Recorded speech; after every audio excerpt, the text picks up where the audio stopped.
اور جب میرے بندے آپ سے میرے بارے میں سوال کریں تو کہہ دیجئے بے شک میں قریب ہوں، میں پکارنے والے کی پکار کا جواب دیتا ہوں جب وہ مجھے پکارے۔ تو ان کو چاہیے کہ یہ میرا حکم مانیں اور مجھ پر ایمان رکھیں تاکہ وہ ہدایت پائیں۔ فاستغفروه ثم توبوا إليه إن ربي قريب مجيب۔ سو اس سے بخشش مانگو پھر اس کی طرف پلٹ آؤ، یقیناً میرا رب قریب ہے، قبول کرنے والا ہے۔ لا الہ الا اللہ واللہ اکبر والحمد للہ وسبحان اللہ ولا حول ولا قوة الا باللہ۔ اللہم صلی علی محمد وعلی آل محمد کما صلیت علی ابراہیم وعلی آل ابراہیم انک حمید مجید۔ اللہم بارک علی محمد وعلی آل محمد کما بارکت علی ابراہیم وعلی آل ابراہیم انک حمید مجید۔ پروگرام قریب مجیب کے سلسلے میں آج ہم قرض کی ادائیگی کی دعاؤں کے بارے میں پڑھیں گے۔ اس سے پہلے ہم نے غم اور پریشانی اور مصیبت سے بچنے کی دعائیں پڑھی تھی۔ انسانی غموں میں سے ایک بڑا غم قرض کا غم ہوتا ہے۔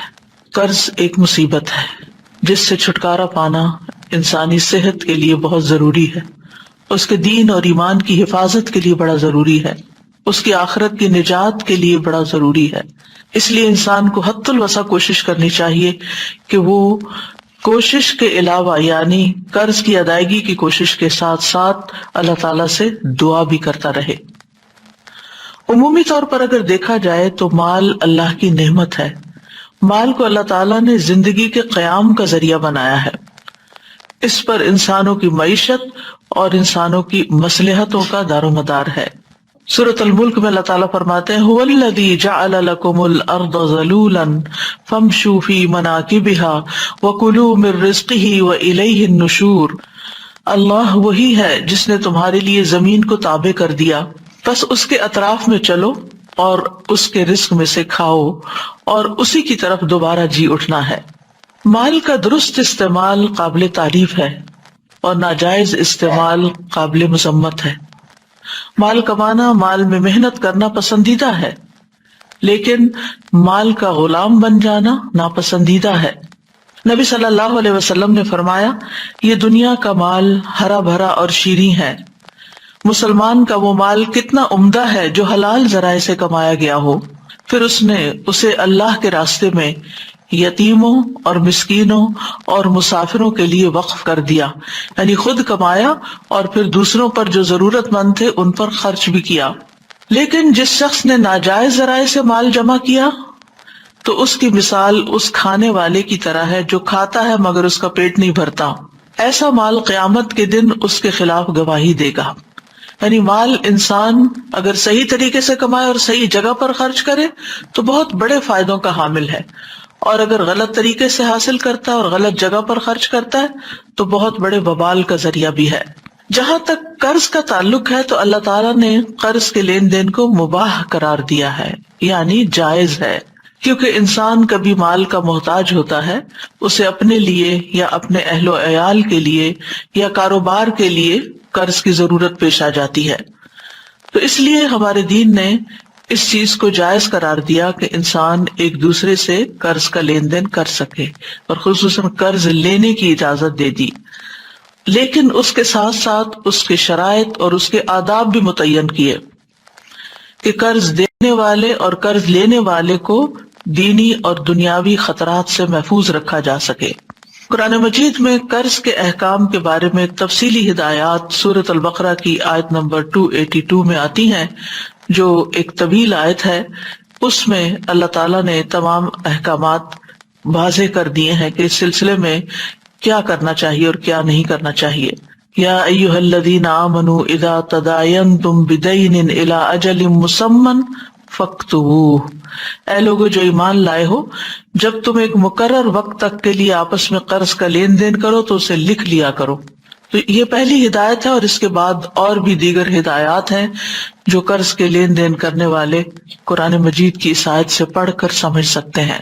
جہاں تک قرض دینے کی بات ہے، یعنی قرض دینا، ایک ہے قرض لینا اور ایک ہے قرض دینا، تو اللہ سبحانہ و تعالی ہر رات، تہائی رات کو قرض دینے کے لیے پکارتا ہے۔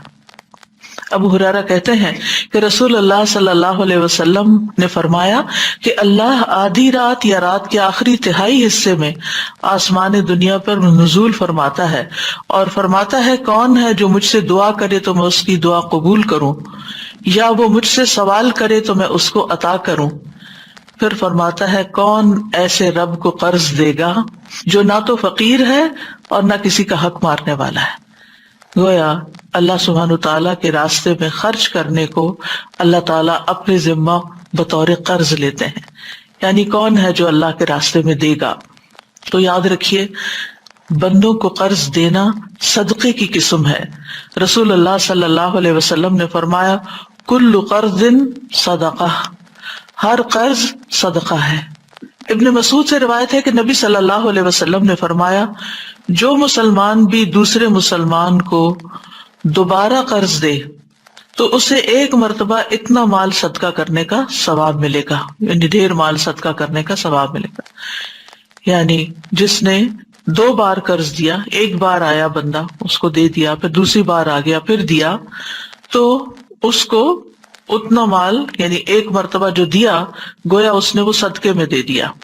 پھر ایک اور روایت کے مطابق گردن آزاد کرنے، یعنی غلام کو آزاد کرنے کے برابر ثواب ہے۔ رسول اللہ صلی اللہ علیہ وسلم نے فرمایا جس نے دودھ کا عطیہ دیا، یعنی کسی کو دودھ گفٹ کیا، یا چاندی قرض دی، یا کسی کو راستہ بتایا، اسے غلام آزاد کرنے کے برابر ثواب ملے گا۔ کسی کو دودھ پلانا یا قرض دینا یا پھر راستہ بتانا، یہ بھی بہت بڑا کام ہے، کیونکہ عام طور پر جب انسان اپنے کاموں میں مصروف ہوتا ہے اور اس سے کوئی پوچھ لے کہ یہ کام کیسے کیا جاتا ہے، یہ اس جگہ کیسے پہنچ سکتے ہیں، پہلے تو انسان کو گھر سے باہر کے سفر پہ راستہ نہیں ملتا تھا، اور اب تو ہمیں اپنے گیجٹس کے اندر بہت سے راستے تلاش کرنے پڑتے ہیں۔ تو جب آپ اپنے بچوں سے کہتے ہیں یا کسی سے کہتے ہیں کہ مجھے ذرا گائیڈ کر دیں تو تھوڑے سے اریٹیٹ بھی ہو جاتے ہیں۔ تو مراد یہ ہے کہ کسی بھی انسان کی مدد کرنا اس طور پر کہ وہ اپنی منزل تک پہنچ جائے، یہ بھی صدقہ ہے اور غلام آزاد کرنے کے برابر ثواب ملتا ہے۔ قرض کا اجر جنت کے دروازے پر لکھا ہوا ہے۔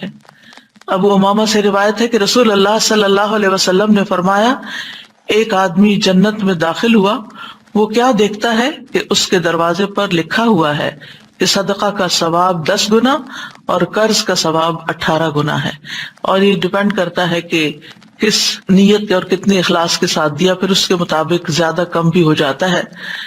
اس کی بنیادی وجہ کیا ہے؟ کیونکہ صدقہ تو انسان اپنے دل کی خوشی کے ساتھ دیتا ہے، یعنی صدقہ کرنے کے لیے آپ کو کوئی مجبور نہیں کرتا، اور جتنا آپ کے پاس ہوتا ہے خاموشی کے ساتھ آپ صدقہ کر دیتے ہیں اور آپ کو ایک عجب طرح کی خوشی ہوتی۔ لیکن جب کوئی قرض مانگنے آتا ہے، کوئی قرض کا سوال کر بیٹھتا ہے، تو انسان کا دل کچھ نہ کچھ ضرور تنگ پڑتا ہے کہ اب میں اپنی ضروریات میں سے نکال کر اپنا مال اس کو دے دوں، مجھے کیا ملے گا؟ اسی لیے آپ دیکھیے کہ سود کی لعنت ایجاد ہوئی کہ میں نے اگر اپنا مال کسی کو دیا ہے تو مجھے دنیا میں ہی انسٹنٹ اس کا فائدہ ملنا چاہیے، یہیں پر مجھے اس کے اوپر کچھ نہ کچھ پرسنٹیج واپس ملنی چاہیے، اور اس چیز کو ریجیکٹ کیا گیا، اس کو ناپسندیدہ قرار دیا گیا، اس کو حرام قرار دیا گیا۔ تو بہرحال آج ہم انشاءاللہ پڑھیں گے وہ دعا جو قرآن مجید میں بھی آتی ہے اور اس کا کچھ حصہ سنت سے بھی ہے، جس کے پڑھنے سے قرض ادا ہو جاتا ہے۔ ارشاد باری تعالیٰ ہے قل اللهم مالك الملك تؤتي الملك من تشاء وتنزع الملك ممن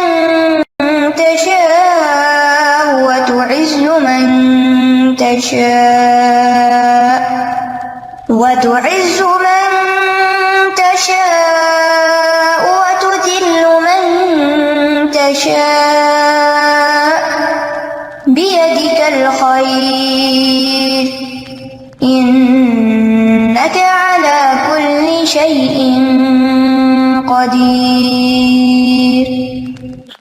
آیت کے آخر میں آتا ہے رحمان الدنیا والآخرہ ورحیمہما تعطیہما من تشاء وتمنع منہما من تشاء ارحمنی رحمتا تغنینی بہا عن رحمت من سواک. یہ دعا کا حصہ ہے جو آیت کے آگے لگایا گیا ہے. اس سلسلے میں جو روایت آتی ہے وہ یہ حضرت انس سے روایت ہے کہ رسول اللہ صلی اللہ علیہ وسلم نے حضرت معاذ سے فرمایا کیا میں تمہیں ایسی دعا سکھا دوں کہ جس کے ساتھ تم دعا کرو اگر تم پر احد پہاڑ کے برابر بھی قرضہ ہو تو اللہ اسے تم سے ادا کر دے گا. اے معاذ یہ دعا پڑھو. اور اس کے بعد یہ پوری دعا اللہم مالک الملک سے لے کر ان رحمت من سواک تک نبی صلی اللہ علیہ وسلم نے ان کو سکھائی. جہاں تک اس آیت کا تعلق ہے تو اللہ سبحانہ وتعالی اس آیت میں اپنی بے پناہ قوت اور قدرت کا اظہار کرتے ہیں. یہ اللہ تعالیٰ کا ایک تعارف بھی ہے کہ ہر قسم کی بادشاہت اللہ کے لیے ہے. وہی ہے جو اپنی مخلوق میں سے زمین میں جس کو چاہتا ہے بادشاہت، دولت، علم، اقتدار اور پاور کی جتنی بھی قسمیں ہیں وہ عطا کرتا ہے، اور جس سے چاہتا ہے چھین لیتا ہے، جس سے چاہتا ہے واپس لے لیتا ہے، جس کو چاہتا ہے عزت دیتا ہے اور جس کو چاہتا ہے ذلت دیتا ہے. خیر کے سارے خزانوں کا مالک وہی ہے. اصل کنٹرول اس کے ہاتھ میں ہے، فیصلے وہاں سے ہوتے ہیں. اللہم لا مانع لما اعطیت ولا معطی لما منعت ولا ينفع ذا الجد منک الجد. کوئی روک نہیں سکتا جسے اللہ عطا کرے اور کوئی دے نہیں سکتا جس کو اللہ نہ دے، جس سے اللہ روک دے. اس لیے اللہ سبحانہ وتعالیٰ سے انسان کو خیر اور بھلائی کا سوال کرتے رہنا چاہیے. اور اگر انسان قرض جیسی مصیبت میں پھنس گیا ہے تو اللہ تعالیٰ کی ان صفات کا واسطہ دے کر، ان کو وسیلہ بنا کر اللہ تعالیٰ سے دعا کرنی چاہیے. اس آیت کا شان نزول کچھ یوں ہے. ابن عباس کہتے ہیں اور انس بن مالک بھی دونوں روایت کرتے ہیں کہ جب رسول اللہ صلی اللہ علیہ وسلم نے مکہ فتح کیا اور اپنی امت سے فارس اور روم کی بادشاہت کے فتح ہونے کا وعدہ کیا تو منافق اور یہود کہنے لگے کہ ناممکن ہے، ناممکن ہے، پاسبل ہی نہیں، یہ تو بہت دور کی بات ہے. یعنی مکہ ابھی فتح ہوا ہے اور خوشخبری دی جا رہی ہے کہ روم اور فارس فتح ہو جائیں گے. محمد کیسے فارس اور روم کی بادشاہت کر سکتے ہیں؟ فارس اور روم والے تو ان سے بہت زیادہ طاقتور ہیں، بہت مضبوط ہیں. کیا محمد صلی اللہ علیہ وسلم کے لیے مکہ اور مدینہ کافی نہیں، یہاں تک کہ وہ فارس اور روم کی بادشاہت کی توقع لگا رہے ہیں؟ اس پر اللہ سبحانہ وتعالیٰ نے یہ آیت نازل فرمائی کہ یہ تو اللہ کے فیصلے ہیں، جس کو چاہے بادشاہت عطا کرے اور جس سے چاہے وہ چھین لے. یعنی انسان اپنی سوچ میں بہت لمیٹڈ ہے، بہت محدود ہے، بہت چھوٹی سوچ ہے، اس میں ابنڈنس نہیں ہے. لیکن اللہ سبحانہ وتعالیٰ کے خزانے تو کہیں وسیع ہیں، وہ تو جو چاہے کر سکتا ہے، جس کو جتنا چاہے عطا کر سکتا ہے. تو اس لیے جب بھی انسان کے دل پر کوئی ایسی گھبراہٹ چھانے لگے، چاہے مال سے متعلق ہو، چاہے کسی اور انسان کے مسئلے سے متعلق ہو، تو اس وقت انسان اللہ تعالیٰ کی ان صفات کا واسطہ دے کر دعا کرے. یعنی اپنے رب کی تعظیم کرتے ہوئے، اپنے رب کی بڑائی کا اظہار کرتے ہوئے، اس کا شکر ادا کرتے ہوئے، اس پر توکل کرتے ہوئے، اس سے تضرع اور عاجزی کرتے ہوئے اللہ تعالیٰ کی بارگاہ میں یوں پکارے اس کو، اے اللہ، اے بادشاہت کے مالک، قل اللہم مالک الملک، کہہ دیجیے اے اللہ جو مالک ہے ملک کا، یعنی ساری بادشاہت کا تو مالک ہے. مراد اس سے کیا ہے؟ نمبر 1، دنیا اور آخرت کے جتنے بھی معاملات ہیں وہ سب تیرے کنٹرول میں ہیں. دوسری بات یہ ہے کہ بندوں کا بھی مالک ہے، اور جو بندوں کے ہاتھ میں ہے، جو بندوں کی پوزیشن میں، اس کا بھی تو مالک ہے، مالک الملک. اور پھر اسی طرح بندوں کو کوئی بھی چیز دینے کا اختیار تیرے پاس ہے، چاہے وہ مال و دولت ہو، چاہے وہ نبوت ہو. کیونکہ لوگوں کو اس پر بھی اعتراض ہوتا تھا نا کہ محمد صلی اللہ علیہ وسلم کو کیوں نبی بنا دیا گیا، بلکہ ہر نبی کے بارے میں اس کی قوم کو اعتراض رہا. تو یہ بھی اللہ تعالیٰ کی اپنی تقسیم ہے، اللہ کی دین ہے. جس کو چاہے نبوت عطا کرے، جس کو چاہے مال دے، جس کو چاہے علم دے، جس کو چاہے بادشاہت دے، جس کو چاہے کو اقتدار دے، اور اسی طرح ان کو ریورس بھی کرنے پر پوری طرح قادر ہے. کوئی بھی اس پر اعتراض نہیں کر سکتا، کیونکہ حقیقی مالک اللہ ہے. فتعالى اللہ الملک الحق لا الہ الا ہوا رب العرش الکریم. سورۃ المؤمنون میں آتا ہے، بس بہت بلند ہے اللہ جو سچا بادشاہ ہے، اس کے سوا کوئی معبود نہیں، عزت والے عرش کا رب ہے. زمین و آسمان کی ہر چیز کا مالک ہے، چھوٹی چیز ہو یا بڑی چیز ہو، چاہے آسمان پہ نظر آنے والے سورج اور چاند، آج صبح اگر چاند آپ نے دیکھا ہو تو چاہے دن کو نکلا ہوا سورج ہو، رات کو نکلا ہوا چاند ہو، فل مون ہو، سارے کے سارے جو ہیں وہ رات ہو دن ہو، یہ اللہ تعالیٰ نے ان کو مسخر کر رکھا ہے، سب اس کے حکم کے مطابق چلتے ہیں اور اسی کے مطابق طلوع ہوتے ہیں اور غروب ہوتے ہیں. وہی ان کو بنانے والا ہے، وہی ان کو چلانے والا ہے، وہی ان کی رفتار مقرر کرنے والا ہے، وہی ان کے فائدے پہنچانے والا ہے، وہی ان کے نقصان سے بچانے والا ہے. یہ سب اللہ کے حکم سے ایک مقرر وقت تک کے لیے اپنے کام پر لگے ہوئے ہیں، چل رہے ہیں. اور پھر ذالکم اللہ ربکم لہ الملک، یہ ہے اللہ تمہارا رب جس کے لیے ساری بادشاہت ہے. اسی طرح سورۃ یاسین میں آتا ہے فسبحان الذی بیدہ ملکوت کل شیء والیہ ترجعون. پاک ہے وہ ذات جس کے ہاتھ میں ہر چیز کی حکومت ہے اور اسی طرح تم اس کی طرف لوٹائے جاؤ گے. زندگی اور موت کا مالک بھی وہی ہے. لہ ملک السماوات والارض یحیی ویمیت وہو علی کل شیء قدیر. آسمانوں اور زمین کی بادشاہت اسی کے لیے ہے، وہی زندہ کرتا ہے، وہی موت دیتا ہے، اور وہ ہر چیز پر پوری قدرت رکھتا ہے. یعنی اگر وہ فیصلہ کر لے زندگی دینے کا تو کوئی موت نہیں دے سکتا، اور اگر اس نے زندگی ختم کرنے کا فیصلہ کر لیا تو دنیا بھر کے ڈاکٹرز بھی مل کر کسی کو موت کے منہ سے نہیں بچا سکتے. اس معاملے میں بھی پورا اختیار اللہ سبحانہ وتعالیٰ ہی کا ہے. پھر رزق کا مالک بھی وہی ہے، ہمارے جسم کا مالک بھی وہی، آنکھ، کان، دل، دماغ، سب کچھ. اللہ تعالیٰ فرماتے ہیں قل من یرزقکم من السماء والارض، ان سے پوچھئے کون ان کو رزق دیتا ہے آسمانوں اور زمین سے. ام من یملک السمع والابصار، کون ہے جو سمع اور بصر کا مالک ہے؟ وہی مالک ہے. وَمَن يُخْرِجُ الْحَيَّ مِنَ الْمَيِّتِ وَيُخْرِجُ الْمَيِّتَ مِنَ الْحَيِّ وَمَن يُدَبِّرُ الْأَمْرَ فَسَيَقُولُونَ اللَّهُ فَقُلْ أَفَلَا تَتَّقُونَ. کون ہے جو زندہ کو مردہ سے اور مردہ کو زندہ سے نکالتا ہے؟ کون ہے جو تدبیر کرتا ہے سارے معاملات کی؟ وہ ضرور کہیں گے کہ اللہ. تو کہہ دیجئے کیا پھر تم ڈرتے نہیں ہو؟ یعنی جس رب کے اختیار میں یہ ساری چیزیں ہیں، ذرے سے لے کے پوری کائنات تک، عرش تک، ہر چیز کا مالک وہ ہے، تو پھر کیا فرض بنتا ہے کہ اس کی طرف رجوع کیا جائے، اس سے مانگا جائے اور اس کی عظمت کا احساس دل میں رکھا جائے، اسی کو سب سے بڑا سمجھا جائے. کیونکہ مشکل یہ ہے کہ ہم دنیا میں کسی کے پاس کچھ تھوڑا سا مال یا اختیار یا اقتدار یا کوئی اسکل یا ہنر یا علم، کوئی ڈگری، کوئی عہدہ دیکھ لیتے ہیں تو ہم اس سے توقعات لگا بیٹھتے ہیں کہ یہ ہمارے کام کر دے گا، جبکہ اصل اختیار کا مالک تو اللہ ہے. اس لیے ہر معاملے میں اس کو پکاریں. لوگ آپ کے ساتھ انصاف کریں تب بھی، لوگ آپ کے ساتھ ظلم کریں تب بھی اسی کی طرف رجوع کریں.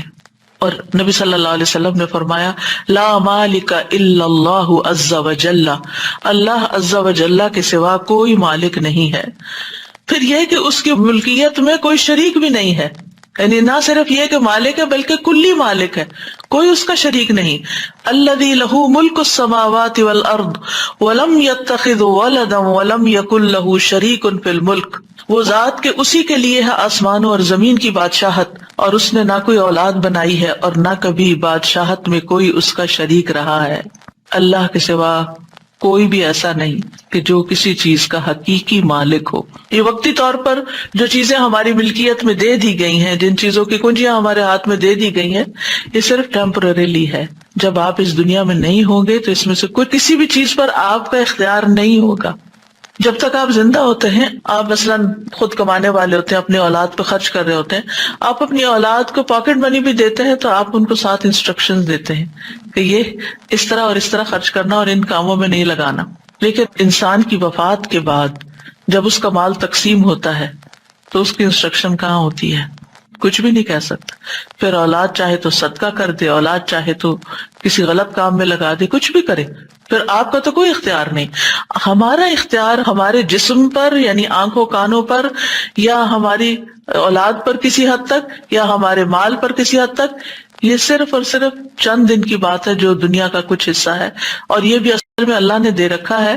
اور اس میں بھی ہم پوری طرح کلی طور پر مالک نہیں ہوتے، یعنی اس میں بھی صرف اتنے کے مالک ہے جتنا اللہ کا اذن ہوتا ہے. باقی چیزیں ہوتے ہوئے بھی، بہت کچھ کرنا چاہتے ہوئے بھی ہم کر نہیں پاتے کیونکہ اللہ کا اذن نہیں ہوتا. اور قرآن مجید میں بار بار اس بات کی تردید کی گئی ہے کہ غیر اللہ کسی چیز کے مالک نہیں ہیں. لا یملکون لکم رزقا، وہ تمہارے رزق کے مالک نہیں. لا یملکون مثقال ذرۃ فی السماوات ولا فی الارض، وہ آسمان و زمین میں ذرے کے برابر بھی کسی چیز کے مالک نہیں.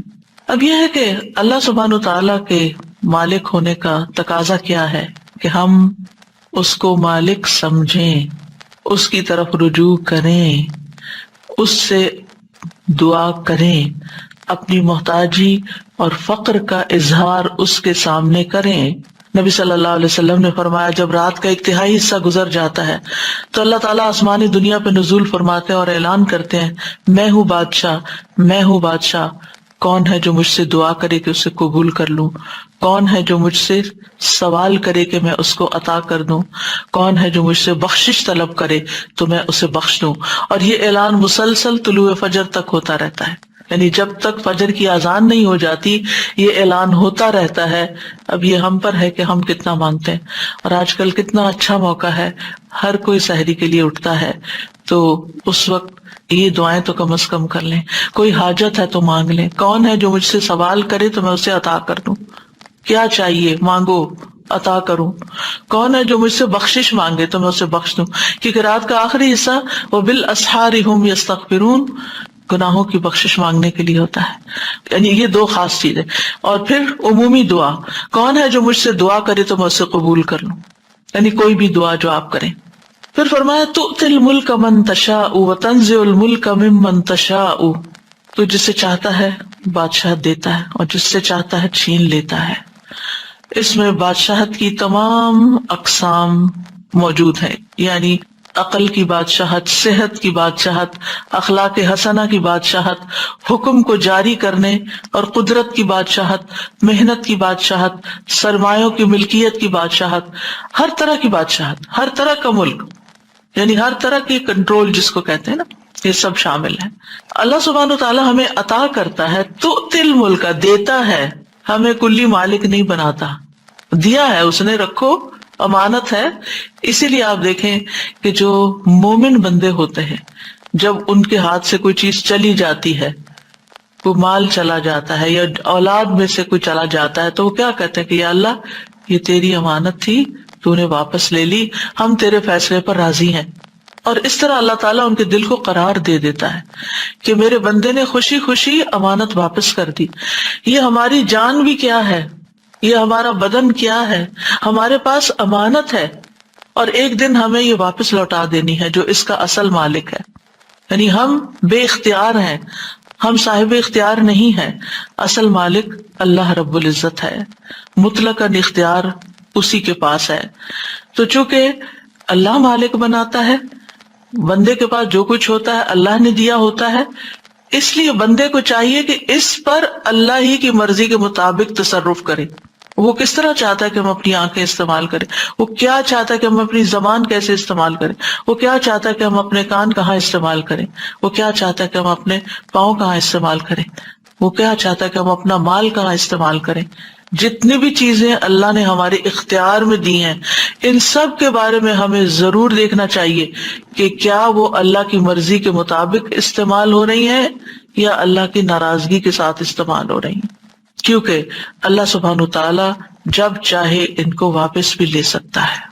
اگر ہم نے اللہ کو ناراض کیا تو وہ کچھ بھی واپس لے سکتا ہے، کیونکہ اصل اختیار تو اس کا، اصل مالک تو وہی ہے. تو تنزع الملک، تو ملک کو کھینچ لیتا ہے. تو نزع کا ایک معنی لے لینا اور ایک معنی روک دینا، یعنی جس کو تو چاہتا ہے دیتا ہے، جس سے چاہتا ہے روک لیتا ہے، نہیں دیتا. اور جس کو چاہتا ہے دے کے پھر وہ واپس لے لیتا ہے، کھینچ لیتا ہے، یعنی دینے کے بعد پھر چھین لیتا ہے، کیونکہ سارے کا سارا فضل اللہ کے ہاتھ میں ہے۔ قل ان الفضل بید اللہ یؤتیہ من یشاء واللہ واسع علیم، ان سے کہیے کہ فضل تو اللہ کے اختیار میں ہے، وہ جسے چاہے دے دے، کیونکہ وہ بہت وسعت والا اور سب کچھ جاننے والا ہے۔ آسمان اور زمین کی کنجیاں اللہ کے لیے ہیں۔ لہ مقالید السماوات والارض یبسط الرزق لمن یشاء ویقدر انہ بکل شیء علیم، اسی کے لیے ہے کنجیاں آسمانوں اور زمین کی، جس کے لیے چاہتا ہے کشادہ کر دیتا ہے اور جس کے لیے چاہتا ہے تنگ کر دیتا ہے، ہر چیز کو خوب جاننے والا ہے۔ واللہ یقبض ویبسط والیہ ترجعون، اور جس کو جتنا چاہتا ہے دیتا ہے۔ قارون کو بڑے بڑے خزانوں کا مالک بنا دیتا ہے اور جب چاہتا ہے اس سے واپس بھی لے لیتا ہے۔ تو بات یہ ہے کہ ہمارے پاس جو بھی کوئی نعمت ہے، وما بکم من نعمت فمن اللہ، اس لیے ہمیں کسی معاملے میں غرور اور تکبر کا شکار نہیں ہونا چاہیے کہ یہ میں ہوں، یہ میرا ہے، یہ میرے پاس ہے۔ یہ 4 ہلاک کر دینے والے کلمات ہیں جو قرآن مجید میں آئے ہیں۔ انا خیر منہ، انا میں، لی الیس لی ملک مصر، انا خیر منہ کس نے کہا تھا؟ شیطان نے، اور الیس لی ملک مصر فرعون نے کہا تھا۔ اندی میرے پاس ہے، قال انما اوتیتہ علی علم اندی، قارون نے کہا تھا۔ نحن اولو قوت، ہم قوت والے ہیں، یہ کس نے کہا تھا؟ ملکہ سبا جو تھی اس کے درباریوں نے کہا تھا۔ لیکن ان سب کی قوت اور پاور اور ان کے اختیارات اور ملکیت پھر کہاں گئی؟ یہ عام لوگوں جیسے نہیں تھے، ان کے پاس بہت بڑی بڑی قوتیں تھی، بہت بڑا بڑا اختیار تھا، وہ چلا گیا تو پھر ہم جیسے معمولی لوگوں کا کیا حال ہے۔ اس لیے کسی بھی چیز پر فخر اور غرور نہیں ہونا چاہیے۔ وَتُعِزُّ مَن تَشَاءُ وَتُذِلُّ مَن تَشَاءُ، تو ہی جسے چاہتا ہے عزت دیتا ہے اور جس کو چاہتا ہے ذلت دیتا ہے۔ عزت کا معنی طاقت اور غلبہ بھی ہوتا ہے، صرف بادشاہت ہی نہیں، یعنی عزت و ذلت کا مالک بھی ہے، یعنی کہ یہ بادشاہت کے ساتھ بھی لازم ہے اور اس کے علاوہ بھی، یعنی اطاعت کے ذریعے عزت اور نافرمانی کے ذریعے ذلت دیتا ہے، مدد دے کر عزت اور مغلوب کر کے ذلت دیتا ہے، مال دے کر عزت اور محتاج کر کے ذلت دیتا ہے، یہ سب کچھ اللہ کے اختیار میں۔ لیکن اللہ اپنے اولیاء کو ذلیل نہیں کرتا۔ اللہ کے اولیاء جو ہوتے ہیں، اللہ کے جو دوست ہوتے ہیں، وہ اطاعت کرتے ہیں، نافرمانی نہیں کرتے، پھر بھی ان کا نقصان ہو جاتے ہیں۔ وہ دوسروں کی مدد کرتے ہیں لیکن خود بعض اوقات مغلوب ہو جاتے ہیں۔ وہ دوسروں کو دینے والے ہوتے ہیں لیکن خود کبھی محتاج ہو جاتے ہیں۔ یہ سب کچھ کیا ہے؟ یہ ان کی آزمائش کے لیے ہوتا ہے، اللہ تعالیٰ کی ناراضگی کی وجہ سے نہیں ہوتا۔ یعنی اللہ تعالیٰ ان کو ذلیل نہیں کرنا چاہتا، بلکہ اس کے عوض ان کو اجر عظیم دینا چاہتا ہے، ان کو مزید نوازنا چاہتا ہے۔ وہ چھوٹی چیز لیتا ہے اور ہمیشہ بڑی دیتا ہے، چاہے دنیا میں دے چاہے آخرت میں دے، بعض کا دونوں جگہ دیتا ہے۔ یعنی اللہ سبحانہ تعالیٰ ایک حرف پڑھنے کی 10 نیکیاں دیتا ہے، کمی تو اس کے پاس ہے ہی نہیں، وہ بہت کچھ دینے والا ہے۔ تو جو بندے اطاعت کے ساتھ، اللہ کی فرما برداری کے ساتھ اللہ کی مدد مانگتے رہتے ہیں، اللہ سبحانہ تعالیٰ ان کو بھی دیتا ہے، دنیا میں بھی دیتا ہے، اور آخرت میں تو پھر اس نے وعدے ہی کر رکھے ہیں۔ اس کے برعکس جب انسان خود پسند بنتا ہے اور اکڑتا ہے اور غرور کرتا ہے اور بڑی بڑی باتیں زبان سے نکال لیتا ہے تو بعض اوقات پھر کیا ہوتا ہے، اللہ تعالیٰ اس کو بے یار و مددگار چھوڑ دیتے ہیں، اس کو ذلت سے دوچار کر دیتے ہیں۔ بیدک الخیر، خیر تو صرف تیرے ہاتھ میں ہے، یعنی ہر طرح کی خیر اللہ کے پاس ہے۔ اور ید کا لفظ یہاں پورے مکمل کنٹرول کے لیے بھی ہے نا، یعنی اللہ کے ہاتھ میں، کسی اور کے ہاتھ میں نہیں۔ خیر کیا ہوتی ہے؟ ہر وہ چیز خیر ہے جس میں بندے کے لیے مصلحت اور فائدہ ہوتا ہے، یعنی ہمارے لیے ہر فائدے کی چیز خیر ہے۔ یہ خیر خواہ دنیا کے کاموں میں ہو یا آخرت کے کاموں میں ہے، رزق ہے، صحت ہے، علم ہے، مال ہے اور نیک عمل، یہ سب خیر ہی خیر ہے، ان سب پر خیر کا اطلاق ہوتا ہے۔ اور یہ نہیں کہا کہ بیدک الشر، کیونکہ والشر لیس الیک، شر کی نسبت اللہ کی طرف نہیں کرتے۔ اللہ سبحانہ تعالیٰ نے ہر چیز کے اندر خیر شر رکھ دیا ہے، لیکن وہ جس بندے کے ساتھ اس کا واسطہ پڑتا ہے اس کے حساب سے اس کے لیے خیر یا شر بن جاتی۔ تو اللہ سبحانہ تعالیٰ خیر ہی کا کام کرتا ہے، شر کا کام نہیں کرتا۔ لیکن ایک ہی چیز آپ نے دیکھا ہوگا ایک بندے کے لیے خیر کا سبب ہوتی ہے، اسی طرح کی وہی چیز دوسرے بندے کے لیے شر کا سبب ہوتی ہے۔ اب آپ دیکھیں بعض لوگوں کے جسم میں نمک کی کمی ہو جاتی ہے، تو نمک تو بذات خود نمک ہے نا، وہ تو خیر شر نہیں ہے نا، لیکن وہ نمک ایک بندے کے لیے خیر کا باعث بن جاتا ہے جس کے جسم سے نمک کم ہو رہا ہو اور وہ مرنے کے قریب ہو تو اس کو یعنی کہ ایکسٹرا پہنچاتے ہیں۔ ایک بندہ جو بلڈ پریشر کا مریض ہے اس کے لیے نمک زندگی ختم کرنے کا ذریعہ۔ اب نمک تو نمک ہے، تو اللہ کی ایک نعمت ہے، ایک کو فائدہ دے رہا ہے ایک کو نقصان دے رہا ہے، تو نمک میں شر نہیں ہے، تو اس کے استعمال کرنے والے کی نسبت سے اس کے لیے فائدہ یا نقصان ہے۔ انک علی کل شیء قدیر، بے شک تو ہر چیز پر خوب قدرت رکھتا ہے، ہر چیز کا مالک تو ہے۔ تو پھر جب ہر چیز پر قادر وہ ہے تو ہمیں اپنے معاملات اللہ کے سپرد کر دینے چاہیے، اور پھر اس بات پر پورا یقین رکھنا چاہیے کہ سارے اختیارات، ہر قسم کی بھلائی اس کے ہاتھ میں ہے اور کمال قدرت کا مالک ہے۔ اس لیے اپنے قرضوں کی ادائیگی میں بھی، مالی مشکلات میں بھی اسی کی طرف رجوع کرنا چاہیے اور اس سے دعا کرنی چاہیے۔ یعنی انسان کوشش تو کرتا ہے لیکن بعض اوقات کوششیں کسی نتیجے پر نہیں پہنچتی، یا یہ کہ وہ کوشش اس حد تک نہیں ہو پاتی باوجود کوشش کے جو ضروری ہوتی ہے، جو مطلوبہ ہوتی ہے۔ مثلاً آپ کو اگر اس چھت پہ چڑھنا ہے تو اس کے لیے اتنی سیڑھیاں آپ کو چاہیے جو چھت تک لے جائے۔ اگر آپ کی سیڑھی آدھے راستے تک جاتی ہے تو پھر کیا ہوگا؟ آپ چڑھ کے کھڑے رہیں، آپ اوپر نہیں چڑھ سکتے۔ تو اسی طرح بعض اوقات انسان کے اوپر بہت بڑا قرضہ ہوتا ہے، بہت بڑی ذمہ داری ہوتی ہے، وہ جتنا بھی کما لے، وہ جتنی بھی محنت کر لے، وہ 2 3 جابز کر لے، وہ اس قابل نہیں ہوتا کہ وہ اپنا قرض ادا کر سکے، اپنا فرض پورا کر سکے۔ اس کو ضرورت ہوتی ہے کہ وہ اللہ سے مانگے، پھر اللہ تعالیٰ غیب سے اس کے لیے ایسے اسباب فراہم کر دے کہ جہاں اس کی سوچ بھی نہ جاتی ہو۔ یہ ہے دعا کا کام۔ جہاں تک قرض کا تعلق ہے تو قرض لینے سے حتی الامکان بچنا چاہیے۔ ہر معاملے میں انسان اللہ سے مدد مانگے، قرض سے بچے۔ طارق کہتے ہیں کہ انہوں نے ابن ابی اوفا سے سنا کہ ایک شخص کے بارے میں سوال کیا گیا کہ کیا وہ قرض لے کے حج کر سکتا ہے، قرض لے کے چلا جائے؟ انہوں نے کہا وہ اللہ سے رزق مانگے، قرض نہ مانگے، یعنی قرض نہ لے، اللہ سے رزق مانگے کہ اللہ اتنی وسعت پیدا کر دے کہ وہ حج کر سکے۔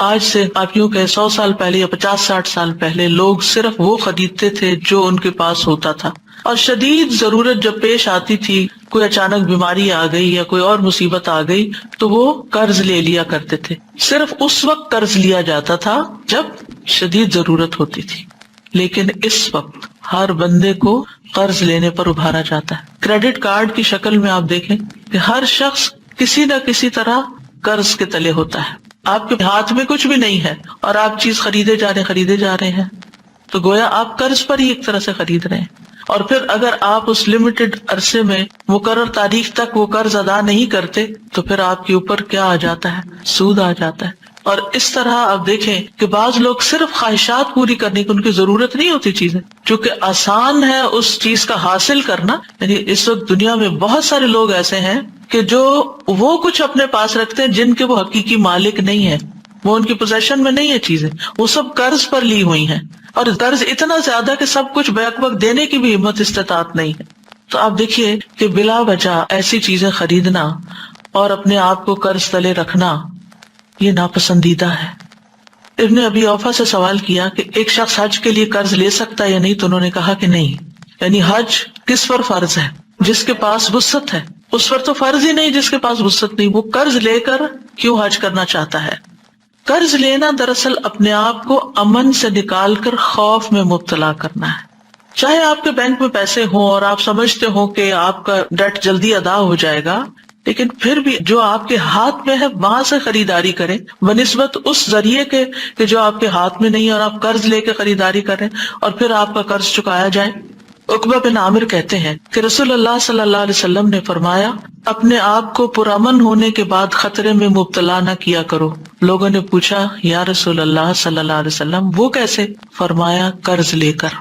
یعنی جب آپ قرض لیتے ہیں، چاہے آپ کہیں یا نہ کہیں، آپ کے اوپر ایک سٹریس ضرور آتا ہے۔ آج کی زندگی میں بہت کچھ انسان کے پاس نعمتوں کی فراوانی ہوتے ہوئے بھی وہ سٹریس کا شکار کیوں ہے؟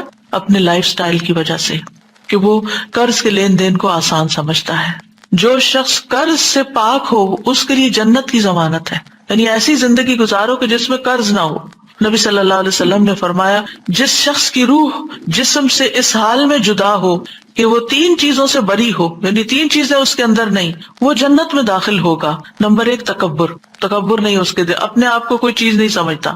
دوسرا ہے قرض، اور تیسرا ہے مال غنیمت میں خیانت، کہ اس کے پاس مال غنیمت ہے یا آپ یوں سمجھے کہ وہ اللہ کے مال کا مالک ہے، جیسے کسی نے اس کے ہاتھ میں ڈونیشن رکھی یا اس کو کوئی امانت اس طرح کی دی اور پھر وہ اس میں خیانت کر لیتا ہے، وہ اپنے اوپر خرچ کر لیتا ہے یا اپنی مرضی سے اس میں جس کام کے لیے کسی نے دیا وہ نہیں کرتا، کچھ اور شروع کر دیتا ہے. یعنی کسی کے مال کو اپنے اختیارات سے استعمال کرنا شروع کر دیتا ہے. تو جو شخص ان 3 چیزوں سے پاک ہوگا اس کے لیے جنت کی ضمانت ہے. لہٰذا قرض میں زندگی بسر نہ کرے انسان. ہاں اگر کسی کے پاس کوئی شرعی مقصد ہو تو اس کے لیے قرض لینے کا جواز ہو سکتا ہے، یعنی شرعی طور پر ضرورت مند ہے.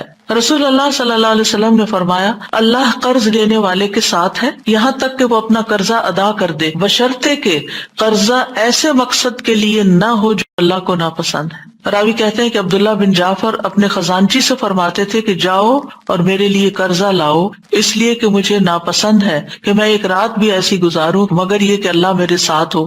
جب سے میں نے اللہ کے رسول صلی اللہ علیہ وسلم کی یہ حدیث سنی، یعنی اگر کسی نے جائز مقصد کے لیے قرض لے رکھا ہے تو اللہ تعالیٰ اس کی مدد کرے گا، اس کا قرضہ بھی اترے گا اور اللہ اس کے ساتھ ہے. اور یہ کون شخص ہے؟ جو واقعی شدید ضرورت مند ہے، حقیقی معنوں میں ضرورت مند ہے. اس سلسلے میں ایک اور بات بھی یاد رکھیے کہ بعض اوقات آپ کو اپنی ذاتی ضرورت کے لیے قرض نہیں لینا ہوتا، لیکن آپ کے سامنے کوئی ایسا شخص آ جاتا ہے جو انتہائی شدید حاجت کا شکار ہے اور آپ خود کچھ نہیں کر سکتے، تو آپ کسی سے قرض لے کر اس کی مدد کر سکتے ہیں، کیونکہ اس کو کوئی قرضہ نہیں دے گا، لیکن آپ کی چونکہ ایک ریلائبلٹی ہے، ٹرسٹ ہے لوگوں کو آپ پر، تو آپ کو کوئی دے دے گا تو آپ لے کر اس کی ضرورت پوری کر دیں اور پھر آپ اپنا قرضہ ادا کرتے رہیں. بلال رضی اللہ عنہ سے مروی ہے کہ جب رسول اللہ صلی اللہ علیہ وسلم کے پاس کوئی انسان آتا، آپ اس کو ننگا دیکھتے، یعنی اس کے پاس پراپر ڈریس نہیں ہے، تو مجھے حکم کرتے، میں جاتا اور قرض لے کر اس کے لیے چادر خرید لاتا، اسے پہننے کے لیے دیتا اور اسے کھانا کھلاتا. یعنی یہ ایک جائز صورت ہے جس میں انسان ایسا کر سکتا ہے، لیکن وہ بھی ادائیگی کی نیت کے ساتھ. جہاں تک قرض کے آداب کا تعلق ہے تو قرض کے تمام لین دین میں مدتوں کی تحدید ضروری ہے کہ کتنے عرصے کے لیے قرض لیا جا رہا ہے. اوپن اینڈ نہیں ہونا چاہیے، 10 دن کے لیے دے دیں، 10 مہینے کے لیے دے دیں، 10 سال کے لیے دے دیں. تو ٹائم پیریڈ الی اجل مسمى. دوسری بات یہ کہ لیتے یا دیتے وقت اس کو لکھنا ضروری ہے. تیسری بات یہ کہ لکھنے والا عدل و انصاف کے ساتھ لکھے، کسی قرابت یا عداوت سے متاثر نہ ہو. چوتھی بات یہ ہے کہ قرض دار جب لوگوں کے حقوق کاتب کو لکھوائے تو اللہ سے ڈرے اور اس میں کمی بیشی نہ کرے. نمبر 5، خرید و فروخت اور لین دین میں گواہ مقرر کرنا بہتر ہے، نہ ہو تو کوئی بات نہیں. نمبر 6، گواہ 2 مرد یا 1 مرد اور 2 عورتیں ہوں گی. 2 عورتیں کیوں؟ تاکہ ان پر ذمہ داری کم آئے، بوجھ کم پڑے. نمبر 7، جب گواہ کی ضرورت پڑے تو اس کو انکار نہیں کرنا چاہیے، اسے حاضر ہو جانا چاہیے گواہی دینے کے لیے. قرض واپس مانگنے والے کو اجازت ہے کہ وہ سختی کر سکتا ہے، سختی سے واپس مانگ سکتا ہے. ایک شخص نبی صلی اللہ علیہ وسلم کے پاس اپنے قرض کا تقاضا کرنے کے لیے آیا اور سخت گفتگو کرنے لگا، یعنی اپنی گفتگو میں وہ ہارش ہو گیا. آپ کے صحابہ غصے میں اس کی طرف بڑھے کہ تم اللہ کے رسول صلی اللہ علیہ وسلم کے ساتھ یہ معاملہ کر رہے ہو.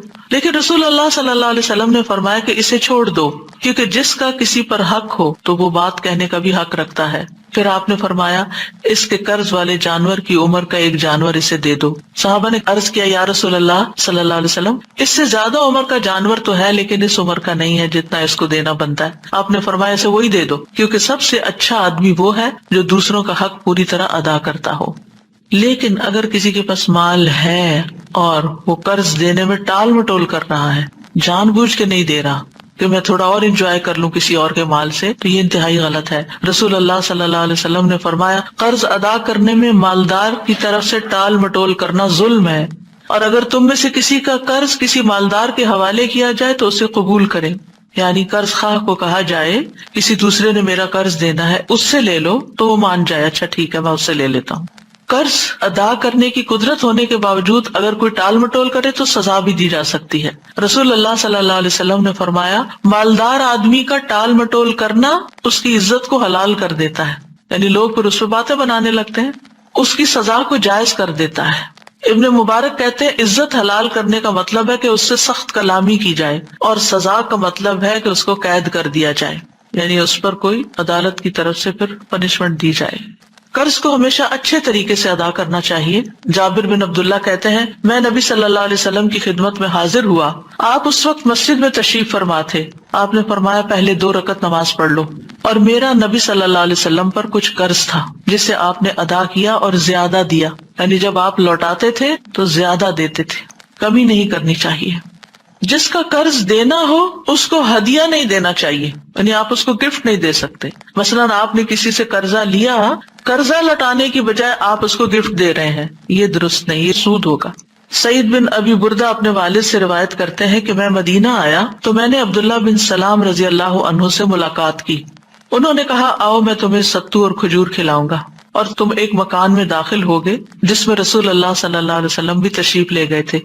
پھر آپ نے فرمایا، یعنی کہ رسول اللہ صلی اللہ علیہ وسلم نے فرمایا، یعنی حدیث سنائی، تمہارا قیام ایک ایسے ملک میں ہے جہاں سودی معاملات بہت عام ہیں، اگر تمہارا کسی شخص پر کوئی حق ہو اور پھر وہ تمہیں ایک تن کے یا جو کے دانے یا گھاس کے برابر بھی ہدیہ دے، اسے قبول نہ کرنا کیونکہ یہ سود ہوگا، یعنی جس سے قرضہ لیا ہوا ہو اس کو گفٹ دینا سود بنتا ہے۔ اسی طرح ہمارا دین ہمیں یہ بھی سکھاتا ہے کہ کسی کے قرضے کی ذمہ داری لے لی جائے۔ کسی غریب نے قرضہ لیا، وہ نہیں ادا کر پا رہا،